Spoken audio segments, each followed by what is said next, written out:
Grand Rising, Grand Rising, Grand Rising. Happy Thursday. Thank you, Miss Dolores. Happy Thursday, everyone. I hope that you're having a great Thursday so far. Today, we're going to be talking about, of course, day 3 for Diddy. And if you are new here, please make sure that you do subscribe so that you can stay updated for everything that happens within the Diddy trial. Tomorrow, we will be recapping what happens today. So keep in mind that the Diddy coverage over here on the YouTube side of things is behind a little, and that's because it allows me to be able to cover every detail from the previous day. Okay. So right now we're working on what happened in day 3, and then tomorrow we're going to be covering what's happening today in the court case. Okay. Alrighty, Miss Dolores, Grand Rising, Grand Rising, Grand Rising, Evangelist, hello there, how are you? Lolita, hello, hello, hello, hello. Teresa, hey Elizabeth, hello there, how are you? Save a child, kill a pedo, and period. Donisha, hello there. Deja, hey, hey, hey, hey. Alrighty, guys, let's get today started. Day 3 was kind of crazy.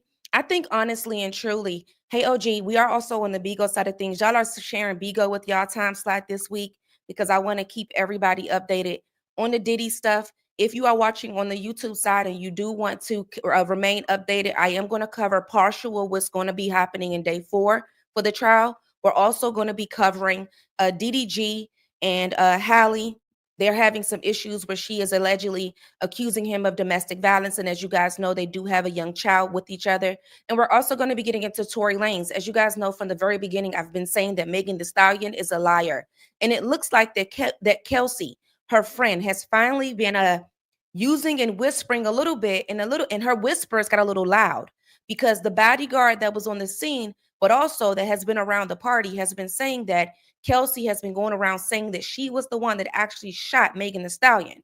So now the roles are reversing, but also if you did not keep up with what's been going on with Tory Lanez, he was stabbed 14 times this week by a man while he was in prison. So and what's kind of crazy is that the stabbing happened a day before the press conference to let us know that they're looking to get Tory Lanez either a new trial or to have his case to be looked over again because Kelsey has just now admitted that she was the one that actually stabbed Megan.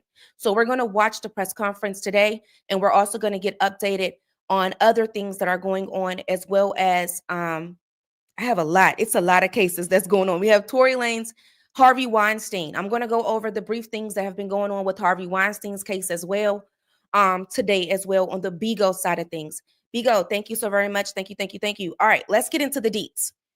Alrighty, guys. So the background, for those of you who have not been keeping updated, I like to go over this because some people, they do get behind on what is truly Diddy's case is about. Right now, they are saying and accusing Diddy of bribery, coercion, sex trafficking, and basically having a sex trafficking enterprise. Okay. So we are currently right now, as of today, on day 4 of the Diddy trial. And things are kind of heating up. But what came out of day 3 is Cassie's testimony, where she do allege some violent physical abuse, sex trafficking through coercion and drug dependence, voyeuristic actions on the hands of Diddy at these F-offs or freak-offs.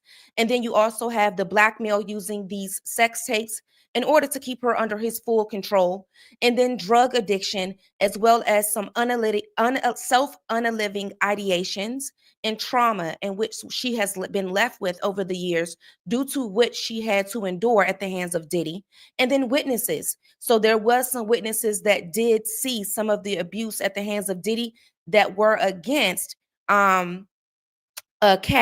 Alrighty, so let's get into this. So the things that are in question right now is the fraud and coercion, okay, in these sexual acts, the trafficking of victims, and the racketeering patterns, which was involved in some of the sexual violence, as well as the drug crimes and blackmail and the arson. There was some arson that was mentioned in day 3. All right.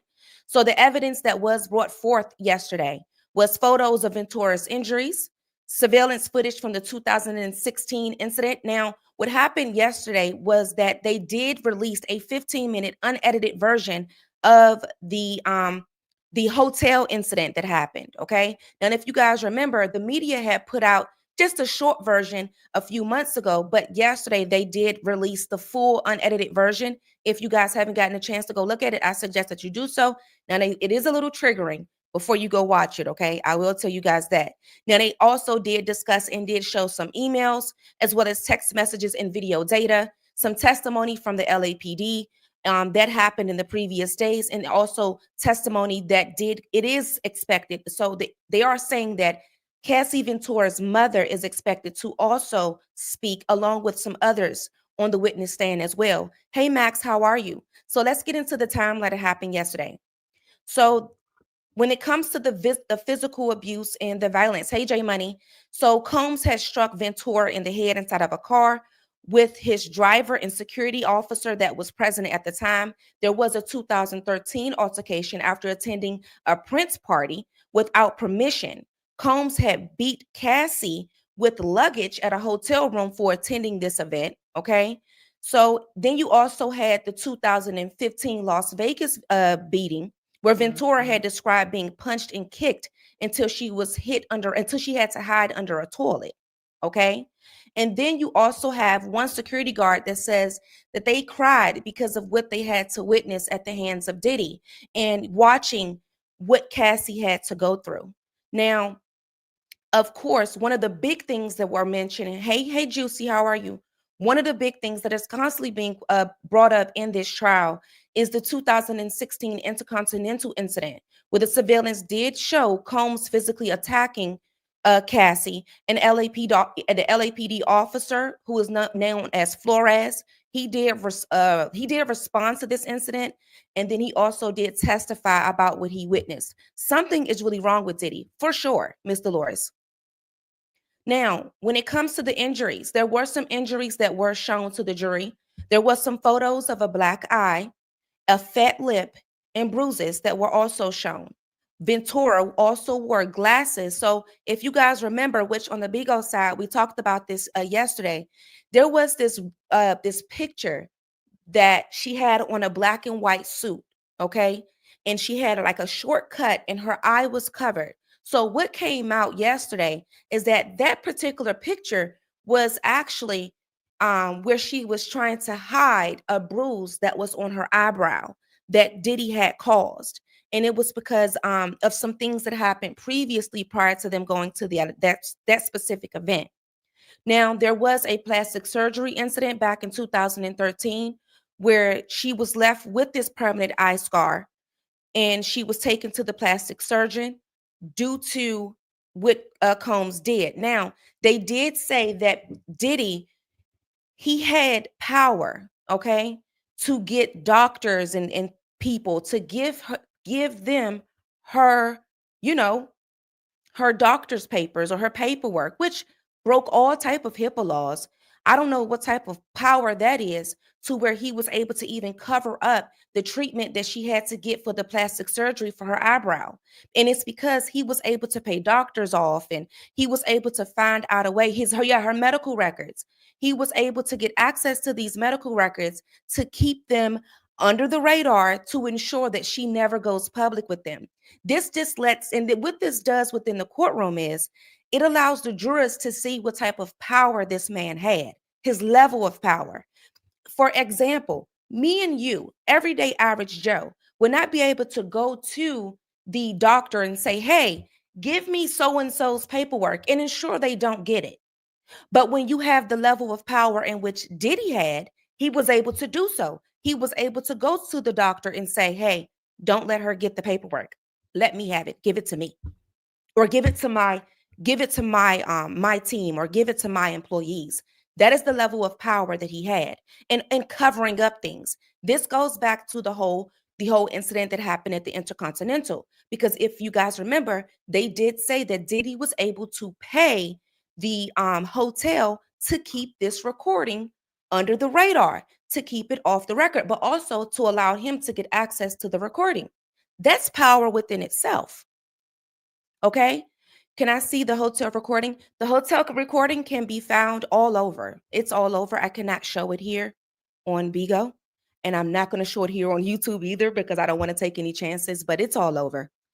Now, you also have the security chase. So after there was this fighting in the Escalade, she tried to flee. Okay, she did try to get away. As many people did say that, why didn't she try to leave? Why did Cassie stay for over a decade? I like to keep you guys and keep this in you guys' mind. Okay, Cassie was only 19 years old. Okay, 19 years old. In the times that she did try to flee, he found ways to find her again, track her down, or anything like that to ensure that she doesn't get away. Hey, brother, how are you? Savvy, did you hear about the shape that she was in her mouth and the UTIs? Yeah, we're going to get into that. I'm on top of it, I promise. So when it comes to the sexual exploitation and the freak offs, okay? So Combs had demanded freak offs from Cassie. Thank you. He had demanded these freak offs from Cassie, where she was coerced into sex with male escorts. Now, we did hear this in day 1, 2, and 3. Okay. This is something that has been said consistently, okay, consistently throughout this entire trial on how he coerced multiple people, even sex workers. The sex worker said that he was coerced into, keeping things under wraps. He also was coerced into doing certain duties for money. It's different things, as well as paying the sex worker to kind of keep his mouth shut as well. He was coerced in that manner. So Combs had demanded freak-offs where she was coerced into sex with the male escorts and often filmed without consent. So Cassie's role, she was responsible for hiring these sex workers, and the sex worker, he did admit that Cassie was the one that paid him as well. Okay, now she was responsible for hiring these sex workers as well as these male escorts, and often filmed without consent as well. So she was it is also said that she was responsible for booking the hotels under an alias and handling of the cash, okay, as well as paying with some of Combs' money. So honestly and truly, I think that this was his way to keep his own hands clean. I.e., I'm gonna give you an example. Remember when we discussed yesterday that when he was going to go and approach Suge Knight for that event, that he had basically handed her the weapon. It looks like that he did little gestures to kind of keep his hands clean and keep his hands out of the mix of things, i.e., how his mother has gotten that lawsuit because it looks like that she had partaken in some type of fraudulent behavior as well. So it looks like that over the years that Diddy have done things to kind of separate himself from the handling of certain actions and certain behaviors and certain activities. Okay. Now they got rid of Uncle Ron. They did. I know about Uncle Ron. Uncle Ron was talking big. They talking about, remember we talked about Uncle Ron?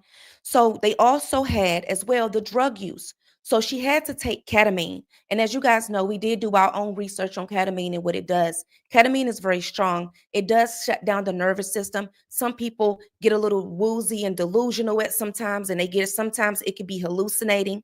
It can also cause a person to be sedated. So she was forced to take ketamine, opiates, and alcohol to disassociate herself during these freak offs as well. Okay. The ketamine was preferred in order for her to disassociate herself from the activity. Yes, it does allow her to stabilize her mood as well. So, on the stand, she basically said that the only way that she was able to kind of like go along with the things in which he wanted is that she had to be high, which is fully understandable, especially with her saying that these freak offs last anywhere from 36 to 48 hours. And sometimes they had to take these drips and things in order for them to even get the energy back because it took so much out of them. And it became a job for her. So she was no longer a artist that was signed under Diddy. She was more so of a sex slave, honestly and truly. Put it out there, is that's what she was, a concubine for him. That's what she became for him. Okay. Now, she also did say that there was some physical consequences as well, where she had the reoccurring UTIs that she had dealt with due to the multiple sexual partners and the constant sex that the concubine, yes. So the constant sex that she had to endure, she constantly dealt with these UTIs as well as some gastro issues as well. And she did receive mouth sores from the constant the she had to oral. I'm trying to basically replace certain words to make sure that my video don't get what's the name, y'all. But she got the sores from she had to constantly do oral a lot. And I guess from her, having to do it, she also had these sores in her mouth. Okay. And she had to use the IV drips and massages to recover from these long, strenuous days of nonstop freak offs. Now, I did show a video to the people on the Bigo side of things where there's a video that Diddy had posted with his mother. I don't know if you guys on YouTube have seen it as of yet, but you can see Diddy with his mother sitting on the pool side of the residence with an IV. And it looks like this was right after one of these long 36 to 40 hour stints of freak offs. And what's very odd to me is that his mother is there. As I said yesterday, for his mother to even be in the same vicinity of this weird behavior lets us know that she's just as disgusting. Because let me tell you something, my mama would read me to filth and make me feel like the bottom of the earth if she even thought that I was partaking in this type of situation. My mama, so for her to even be sitting and then she kissed him in the mouth. Let's not forget that part. His mother kissed him in the mouth while they both are sitting there taking drips. So if his mom is sitting there taking drips, what y'all think she was doing? You think she was sitting there watching or partaking? Partaking, just like her son, which means evangelist. Thank you for the super sticker. What that lets me believe is I remember when there were celebrities coming out saying that Diddy and his mama is, yeah, they mama and son, but it's some other stuff going on, allegedly. I got to put that out there because there has been so many other celebrities that came out to say that that is true. Now, I don't know if it's true or not, so I'm going to have you on the allegedly, but there are people that have been closely engaged and closely connected to Diddy that came out to say yes, that's their mother and son, but it's more entangled that is than what we think. Diddy's mom Diddy's mom is his aunt. I did hear people say that, Bishop. I've heard people say that that is not his biological mother. I did see that, but I also seen a picture of her with him and the father. I don't know if you guys know who his dad is, but his father is Melvin, and I did see a picture with her and Melvin and Diddy as a baby. Now, I don't know if it's because she's a replacement or what, but I did hear that aunt thing, Beth. I did. So that's not something that is not believable too. Okay. So then you also have the emotional toll in which she spoke about as well, where she says that she felt very empty, humiliated, and degraded. She said it was like that's all I was good for, is what she testified. So in 2016, with the Canes incident, after an argument, Combs had played an old freak off video that she thought had been deleted. So she complied with another freak off after out of fear. So basically, because she did not want to partake in something that he wanted her to partake into, this goes back to that whole coercion thing. Okay? And all this, trying to use these tapes as a way to get her to do things. So when she did not want to partake in one, he took a video and said, basically, you remember I got this right. Don't make me release this. Don't make me put this out. So the videos were basically blackmail. They were blackmail. And anytime that she was a no, I don't want to do it, or I'm tired, or, want to escape, don't forget, I got this. So that's what she testified yesterday, that when she did attempt to go against his expectation and his request, he took the video and showed her. And she thought it was deleted.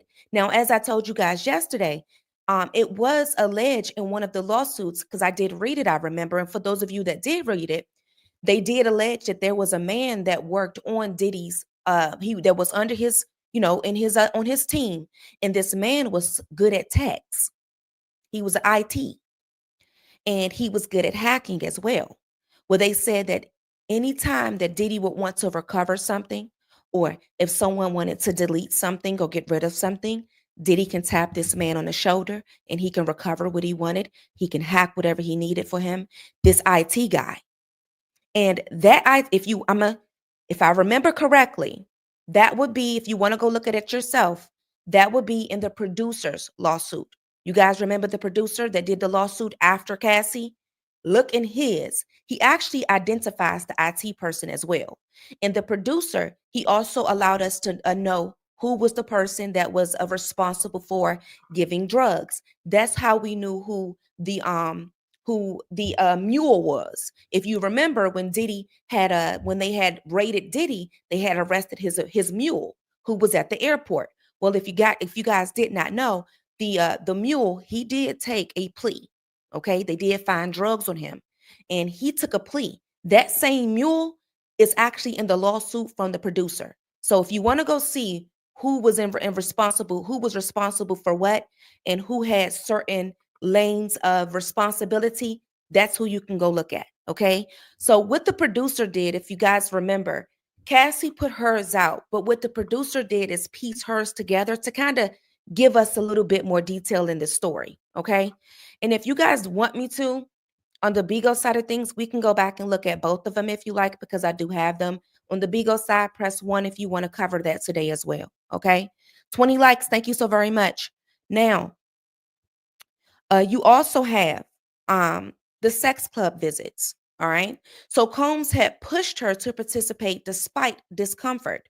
So there also have the urination. So Combs would sometimes urinate on her and ask escorts to do the same. And she also found this to be very much humiliating. Now, when it comes to the blackmail, control, and fear, okay. Now, Combs had repeatedly threatened to release these sex tapes if she disobeyed him in any way, or if she tried to leave. Because don't forget, there was instances in which she did try to leave. So in 2011, there was emails to her mother that stated that Combs had threatened to release tapes on Christmas Day and hurt her and Kid Cudi. Because if you guys remember, in the lawsuit, she did say that she had tried to move on from Diddy and date Kid Cudi. This is where the fire happened. So back between 2013 text messages, she had told Combs, "You treat me like that you treat me like that like you're Turner or Ike Turner," expressing the emotional abuse. So there also was a knife in the door. So Ventura had kept a knife that was wedged in her door handle during an unannounced angry visit. So she says that as well, that in 2018, this is where she says that Diddy had sexually assaulted her in a living room after the closure of a dinner, while she was already seeing her future husband, who she's with right now. So every time he tried to leave, now keep in mind that the man that she's with right now is actually a trainer that Diddy did know. Now, prior to that, you had Kid Cudi. Now, Kid Cudi comes into this because Kid Cudi car was set on fire because she tried to move on and be with him. So Combs had allegedly said that the rapper's car would blow up. And later on, that car, in fact, exploded in the driveway. So you also have the physical assault that happened too, where she was an assistant was punched in the head for attempting to help Cassie, as well as dragged. So this assistant was Mia. Okay. Now you guys can look forward to Mia because Mia is supposed to be testifying as well. So Mia was punched in the head and she was dragged out of the bed during a trip. And she also and he also held a friend over a balcony and threw her onto a patio furniture and hit Ventura's best friend with a hanger as well. And this was a 17-year friendship in which Cassie had. So anyone from the assistant to friends was assaulted by this man. One friend was hung over and threw over a balcony and fell into it. Must was, in my understanding, this was, you know how you will have the patio that's like over top of the lower patio area, and then under the bottom of that, you'll have the furniture. He must threw her off of that. And that's what she fell at, as well as hitting her and stuff like that. That's what my belief is. Um, did he try to redefine unreleased bangers? He did. He did. Yeah, he a little crazy. Diddy is a little insane. Okay? Diddy is a little psych patient worthy. Diddy is a little, which I'm not surprised by nothing that they're saying right now, because this man is, as I said yesterday, he gets high and want to fornicate everywhere. He gives me that old, crazy, drunk uncle that don't know how to control himself. He's insane for sure. Clive was protecting him. Nymphomaniac. Why you bring up Clive when I can't say what I want to say? Wonder if Cassie will write a book. She was going to. Y'all do know that, right? So before the lawsuit came out, she had already planned the book, just like Kim Porter. Remember, I don't think I explained it to you guys on the YouTube side. So YouTube, here's how that worked. So prior to her pressing charge, doing the lawsuit, okay, she was preparing for a book. He knew it. Okay.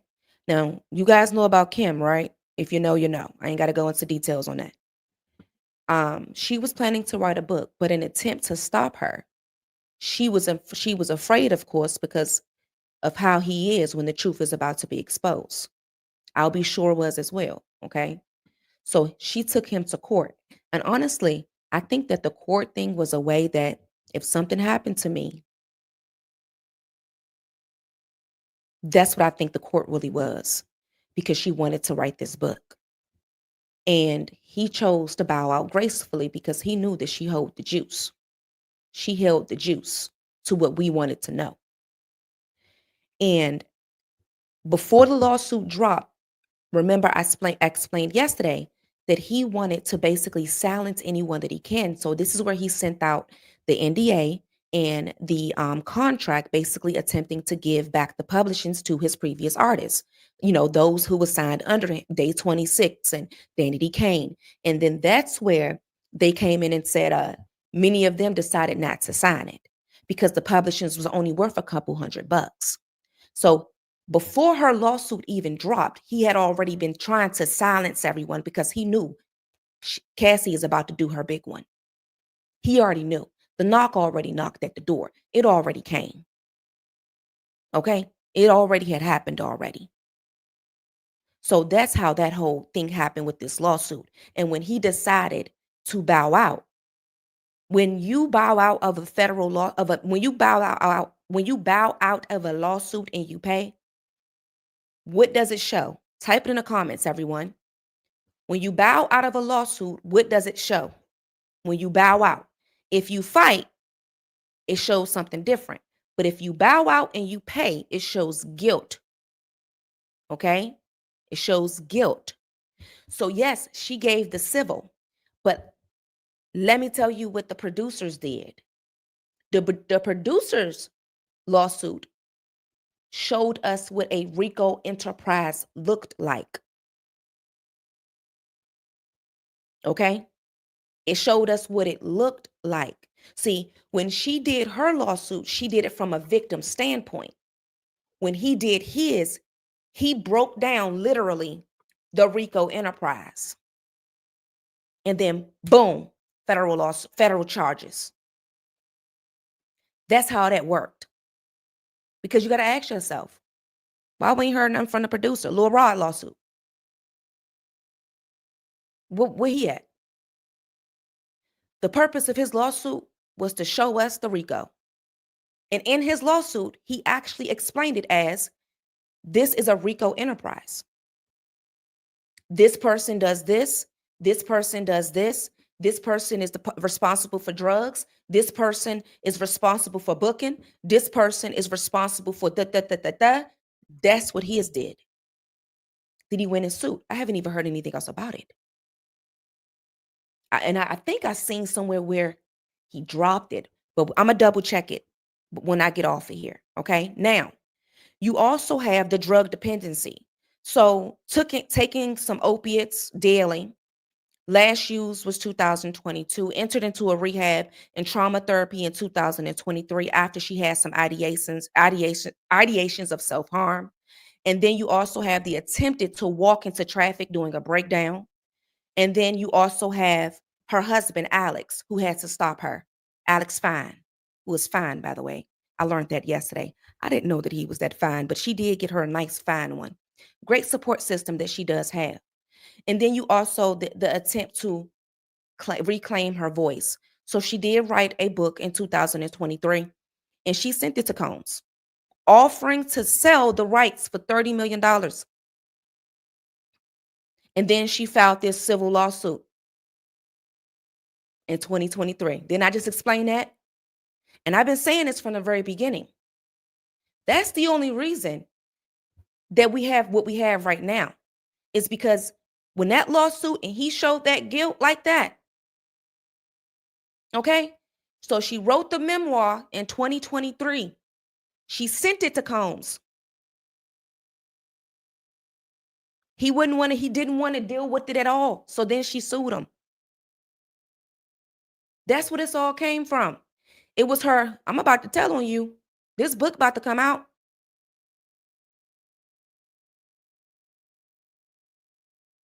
That's where that came from. So when it comes to the investigative breakdowns that came out yesterday, you have the judge that denied the defense request to prevent Cassie from walking past the jury while being pregnant because they felt as though that her being pregnant would be able to gain empathy and sympathy from the jury. That was, of course, denied. Okay. Then you also have the cross-examination. The defense will attempt to challenge whether the alleged crimes had met the federal threshold for sex trafficking and racketeering. Prosecutors also had bolstered Ventura's credibility by pairing her testimony with the surveillance and digital evidence. Now, when it comes to how this could possibly hurt yesterday's testimony, this is how I think, and this is just my opinion here.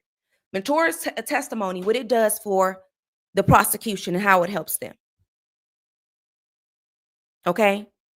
Ventura's testimony paints a clear picture of coercion with the repeated violence and psychological entrapment, the physical evidence like text messages, videos, and photos, and the bolstering claims as well. That can assist as well with the prosecution.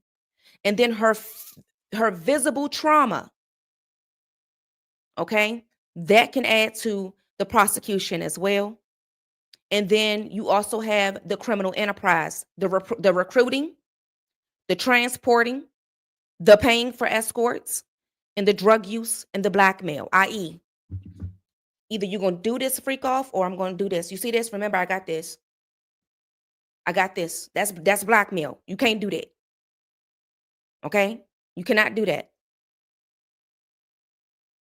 So, how this could help the defense?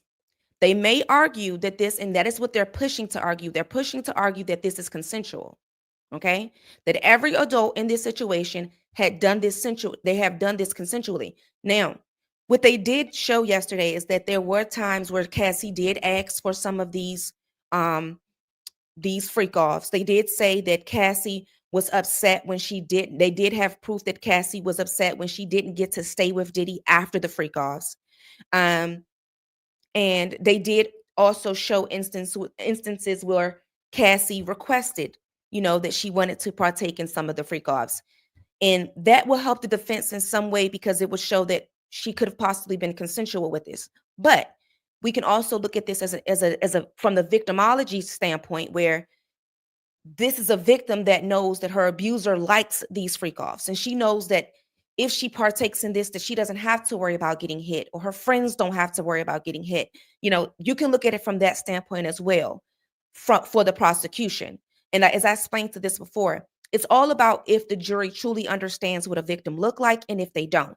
There are some people that don't understand victims and how they respond. They don't understand that victims will request the abuse, and it's because they know that the abuse is what kind of keeps them in the clear.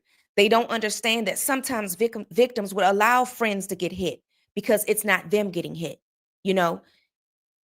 But if the jury don't understand that, then they're going to look at it as she partook in this, and she also requested this. That's how they can look at it. Okay. Now, you also have they may attempt to frame the freak offs as to be extreme, but not federally criminal. He's not on stand on how many people he has sex with, y'all. That's not what he's here for. He's here because of what he did to partake in these engagements, i.e., drugging her and forcing her to partake in them, recording them and using the recordings of blackmail, the money that is being passed through the escorts in order to partake in these sexual acts. Him hitting her is not what they're here for. Yes, is it wrong morally? Yes. The argument here is moral versus law breaking. We're not here on is he wrong for having a sexual desire that is bizarre and crazy. That's not what we're here for. Okay? Um there's a witness that has disappeared. Yeah. There's a lot of things there's people that are walking out of this right now as we speak. Okay, forcing them to take things. Yes, it's all about how the jury sees the testimony, and in order for them to really see this, they're gonna have to understand wholeheartedly the response of a victim. They're also going to have to separate their morale to understand that yes, this is wrong, but he's not here for it. Is he wrong for partaking in 36 to 48 hours of sex? That's not what he's here for. But as I told you guys yesterday, morale is something that is hard to dismiss. Morale is something that is handed to you from your elders from a baby. That is where they teach you right and wrong.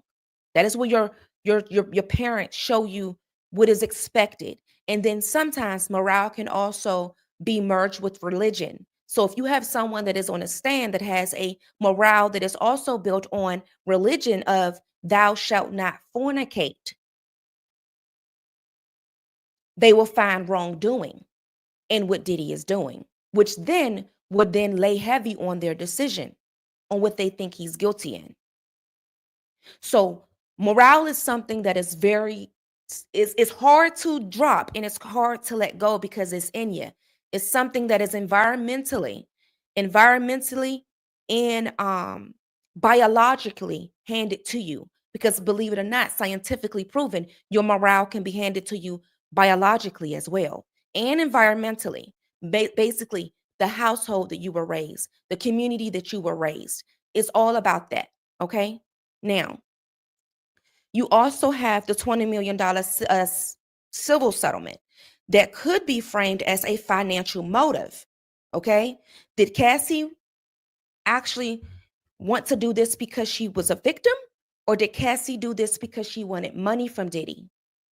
And because Diddy did not take the rights or take this offer for 20 million for the book, okay, well, I'm going to sue you for it then. So some people will look at it as, all right, well, yes, she's a victim, but is she a victim that wanted money or is she a victim that wanted justice? That's how they can look at this as. Is the only reason that she brought this out is because she wanted money?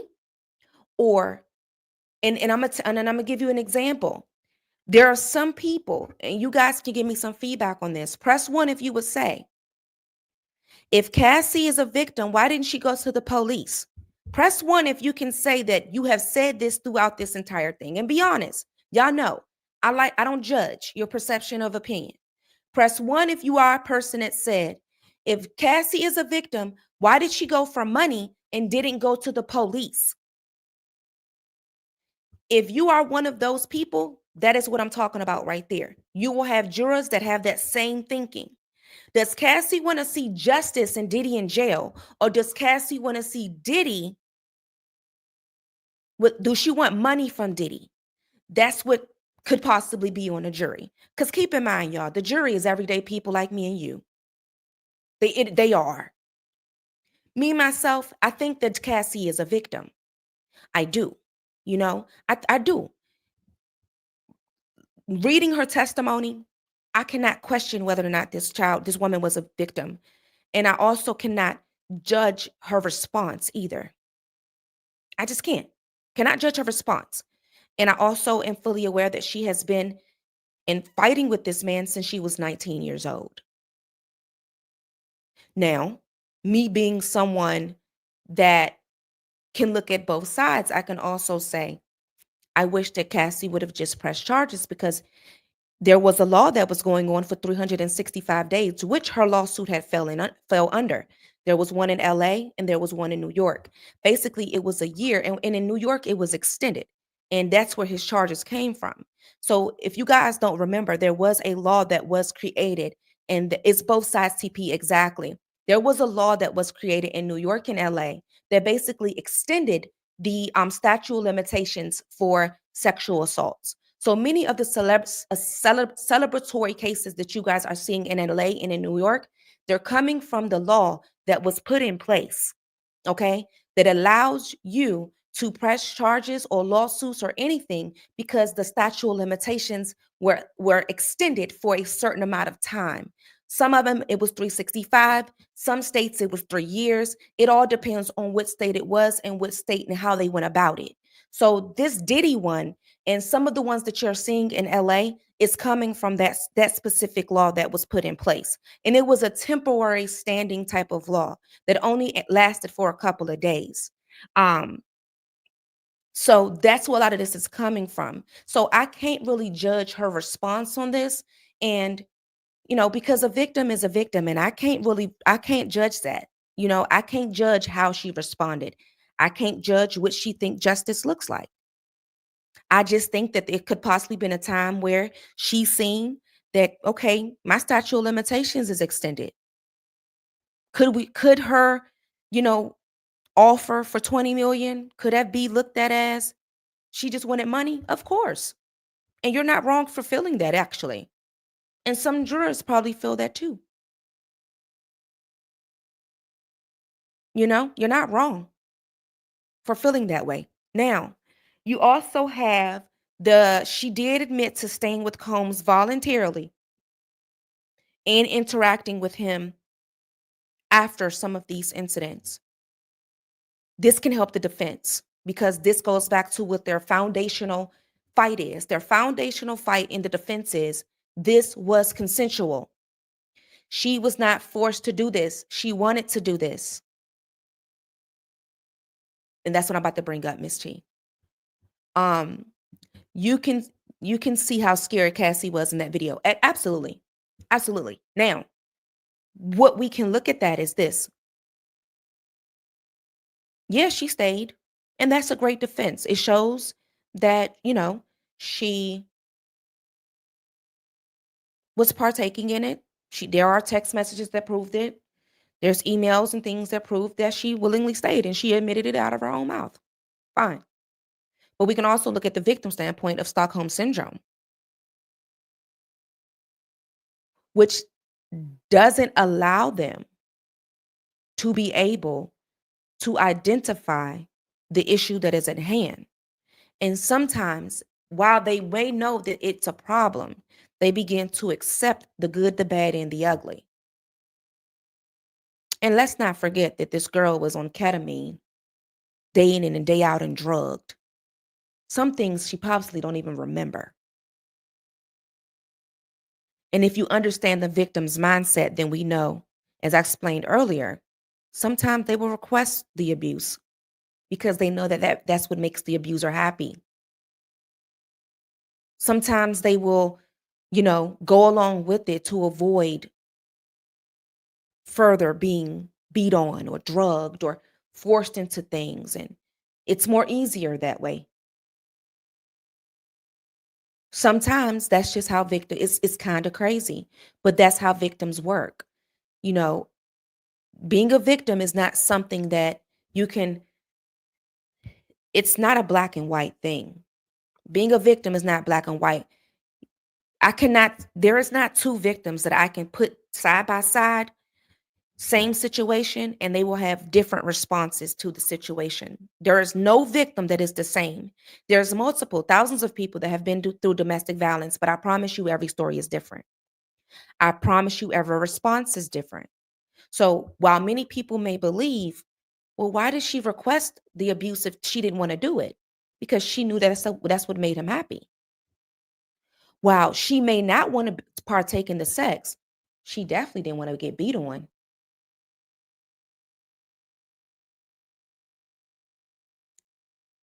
Now, it may sound like a rock and a hard place, but the hard place is the beating.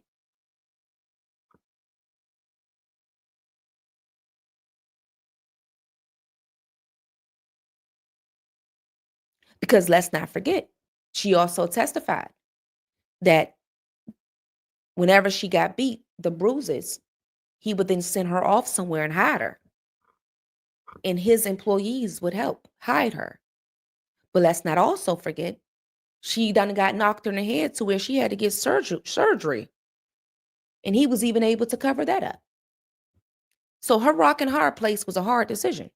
So that can be looked at that way as well. The defense may also question why she didn't report to the police despite her multiple opportunities. That would be a great argument. Many of you guys have that same question. Why didn't Cassie just leave? If you think about a 19-year-old being mentally abused over a decade, it ain't as easy as it looks. And those that have been through domestic violence know walking away ain't that easy. It don't look as it may seem okay, she can just run away. Let's not forget, she also said that she tried to run away and his employees found her. Let's not forget when she tried to go run off and be with Kid Cudi, Kid Cudi car got burnt up. Let's not forget that. Let's not forget when she tried to deny him these freak offs, he then took the video and said, "Here, look, you remember I got this, right?" You know, let's not forget that. Does she have brothers? Antoine, sometimes women can have brothers, uncles, and everything, but they don't tell out of fear and of a fear and embarrassment. Statistically, that is proven that many domestic violence victims will know that they're being abused, but they prefer not to tell anyone out of pure embarrassment. And that's proven, you know. That's why I said this is one of those cases where you're gonna have to look at it. Me, myself, do I think that Diddy is a monster? Absolutely. Do I think that Diddy, but here's where here's what I stand in this case. Diddy is the fall guy. And I'm gonna look right in the camera when I say this. Diddy ain't the only one. He got this from somewhere.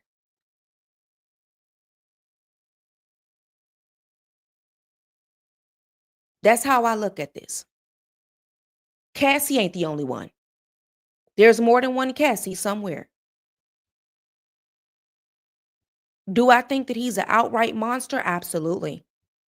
But I don't think that he's the only one that's running a sexual empire either.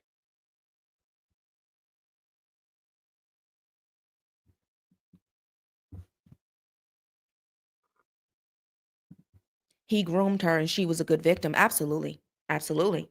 Alrighty, guys. Hey, Sally. Alrighty, guys. So listen, we tomorrow, if you are new over here on the YouTube side of things, make sure that you do subscribe as we will be covering today's show tomorrow. I mean, not today's show, I'm sorry. Today's court in proceedings tomorrow on YouTube, okay? Make sure that you do subscribe to stay updated. And if you missed anything from day one all the way up until now, just go ahead and look at the live tab on my YouTube so that you will be able to see exactly, everything that you possibly have missed, okay? If you are not on the Bigo side of things, or if you are on the Bigo side of things, we're going to be going over Tory Lanez. It looks like Tory Lanez could possibly be getting a new trial. We also are going to be going over DDG and I cannot get this child Holly, okay? We also will be going over what's going on in day 4 of Diddy's trial as well, and then we're also going to get into the updates of Harvey Weinstein. As you guys know, he's on trial as well right now.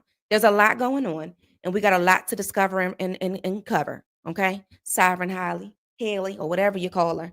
Alrighty, guys. Thank you so very much for tuning in with me today, and I will see you guys later. Bigo, I'm about to be 100% with you guys in YouTube. I will see you guys tomorrow, and thank you for watching True Crime with Savage Royal.